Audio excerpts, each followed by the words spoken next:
दुनिया ने जब जब जोर लगाया मेरी कश्ती डुबोने को, ऊपर वाले खुद आए मेरी नया पार लगाने को। नमस्ते दोस्तों, स्वागत है आपका इस कहानी में। एक राजा ने भगवान श्री कृष्ण का मंदिर बनवाया और उसमें एक पुजारी को नियुक्त किया। और इतने वर्षों में एक नियम बना हुआ था कि सुबह सुबह राजा जो अपने सेवक के साथ में एक माला भिजवाते थे, पुजारी जी उस माला को भगवान श्री कृष्ण जी की मूर्ति को चढ़ाते थे। उसके बाद में राजा जब दर्शन करने के लिए आते थे तो पुजारी जी वह माला भगवान की मूर्ति में से निकाल करके राजा जी के गले में डाल देते थे। ये परंपरा सी बन गई थी। पुजारी जी बूढ़े हो चले थे, राजा साहब बूढ़े हो चले थे। एक दिन राजा साहब की तबीयत थोड़ी खराब थी। उन्होंने सेवक से कहा कि आप ये माला लेकर के जाइए और पंडित जी को कह दीजिएगा कि आज राजा साहब नहीं आएंगे तो प्रतीक्षा ना करें।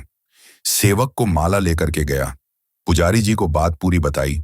पुजारी जी ने वह माला बिहारी जी को चढ़ा दी और उसके बाद में वह यह सोचने लगे, इतने बरस से परंपरा चली आ रही है, लेकिन मैंने कभी भी भगवान जी की जो माला उतरती है तो उसे अपने गले में नहीं पहना। शायद यह प्रभु जी की इच्छा है। शायद ऐसा अवसर आया कि आज राजा जी नहीं आएंगे और आज मेरे पास में मौका है। तो उन्होंने वो माला निकाली और खुद पहन ली। इसी सब के बीच में सेवक जो था वो दौड़ते कहने लगा कि राजा साहब को वहां ठीक नहीं लग रहा है, उन्हें तबीयत और खराब सी लग रही है, इसलिए वो प्रभु के दर्शन करना चाहते हैं और वो आ रहे हैं, उनकी सवारी आने वाली है।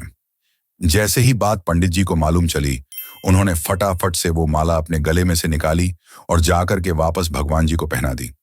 खुद की उतरी हुई माला घबराहट में समझ नहीं पाया क्या करें। डर गए कि राजा साहब जो है दंड दे देंगे। राजा आए और पुजारी जी ने वही जो परंपरा थी उसको निभाया। वो बिहारी जी के गले में से वो माला निकाली और राजा साहब को पहना दी। जब राजा साहब को पहनाई तो उन्होंने देखा कि उस माला में एक सफेद बाल था। राजा ये समझ गया, ये जो सफेद बाल है ये पुजारी जी का है। पुजारी जी से पूछा कि क्या इस माला को आपने पहना था? सफेद बाल कहां से आया? तो पुजारी जी डर गए। उनको लगा कि सच बोलूंगा तो पता नहीं क्या दंड मिलेगा।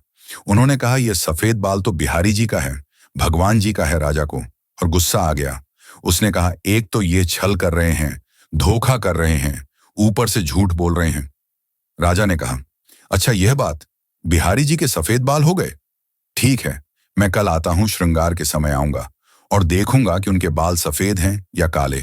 अगर बाल काले निकले, सफेद नहीं निकले, तो आपको कल ही मृत्यु दंड दिया जाएगा। आपने इतना बड़ा छल मेरे साथ में किया है। राजा गुस्से में तमतमा चला गया। इधर पुजारी जी भगवान श्री कृष्ण की मूर्ति के सामने दंडवत प्रणाम करके माफी मांगने लगे। कहने लगे, मुझे क्षमा कर दो, मैं लोभ में आ गया था। मुझे लगा कि एक बार मुझे भी वो माला पहननी चाहिए, मुझे बचा लो, नहीं तो राजा कल मौत के घाट उतार देंगे। पूरी रात रोते रहे, विनती करते रहे, प्रार्थना करते रहे। अगली सुबह राजा पहुंचा श्रृंगार के समय सुबह सुबह और जाकर के वह मुकुट उतारा और बिहारी जी के बाल देखे। राजा चौंक गया, बाल सफेद थे। फिर राजा ने सोचा कि पुजारी कहीं फिर से छल तो नहीं कर रहे, कहीं उन्होंने बाल काले थे, उनको रंगवा तो नहीं दिया, सफेद तो नहीं कर दिया। तो असली या नकली जांचने के लिए वह बाल तोड़ने लगे और जैसे ही राजा ने बाल तोड़े, मूर्ति में से खून की धारा बहने लगी। राजा प्रभु के चरणों में गिर गए, क्षमा मांगने लगे। माफ कर दो भगवान। उस मूर्ति में से आवाज आई कि राजा, तुमने मुझे सिर्फ मूर्ति माना, इसलिए आज से मैं तुम्हारे लिए सिर्फ मूर्ति हूं। लेकिन पंडित जी ने मुझ में साक्षात भगवान देखे, इसलिए मुझे अपने भक्त की रक्षा के लिए अपने बालों को सफेद करना पड़ा, खून की धारा बहानी पड़ी ताकि तुम्हें समझा पाऊं। मानना चाहे तो पत्थर में भी भगवान है, जहां भाव है वहीं भगवान है। अगर आप वाकई में उनका सुमिरन करते हैं, उन्हें देखना चाहते हैं, तो आपके सिर्फ भाव होने चाहिए। ये छोटी सी कहानी लाइफ में इंस्पिरेशन देती है कि उनके आशीर्वाद के बिना कुछ संभव नहीं है। धन्यवाद।